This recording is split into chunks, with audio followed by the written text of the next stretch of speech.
વધુ એક મહત્વના સમાચાર યુસીસી કમિટીને લઈને ધારાસભ્ય ઇમરાન ખેડાવાલાએ પ્રતિક્રિયા આપી કહ્યું કે કમિટીમાં મુસ્લિમ ધર્મગુરુને સામેલ કરવાની જરૂર હતી। ડ્રાફ્ટ તૈયાર થશે ત્યારે જ ખબર પડશે। સરકાર અન્ય વિષય કરતા મુસ્લિમોની વધુ ચિંતા કરી રહી છે। સરકારની નિયત શું છે તેનો અમને ખ્યાલ નથી। આદિવાસી સમાજને બાકાત રાખવામાં આવ્યો છે।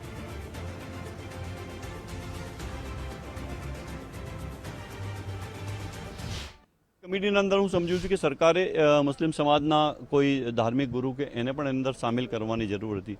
અત્યારે તો વધારે કંઈ ના કહી શકીએ, પરંતુ મારે એ કહેવું છે કે જ્યારે યુસીસીનો મુસદ્દો તૈયાર થશે, ડ્રાફ્ટ તૈયાર થશે, સરકાર શું કરવા માંગી રહી છે એની માહિતી જ્યારે અમે વાંચીશું, એને ચર્ચા થશે ત્યારે જ હું વધારે આપને આના માટે કહી શકીશ। પરંતુ અત્યારે જે પ્રમાણે ઘણા બધા એવા પ્રશ્ન છે કે સરકારે એને ચિંતા કરવાની જરૂર છે, પણ એ સરકાર એની ચિંતા નથી કરતી। અત્યારે જે પ્રમાણે મુસ્લિમોની ચિંતા કરતી હોય એવું લાગી રહ્યું છે કે ખાલી મુસ્લિમોને જ બધું આપી દેવું છે અને મુસ્લિમોની જ ચિંતા હોય સરકારને, એવી રીતે સરકાર બતાવવા માંગી રહી છે। પરંતુ ખરેખર સરકારની નિયત સારી હોય તો ચોક્કસ હું સમજુ છું કે ગુજરાતના અંદર બેરોજગારી છે એના પર કંટ્રોલ કરવો જોઈએ।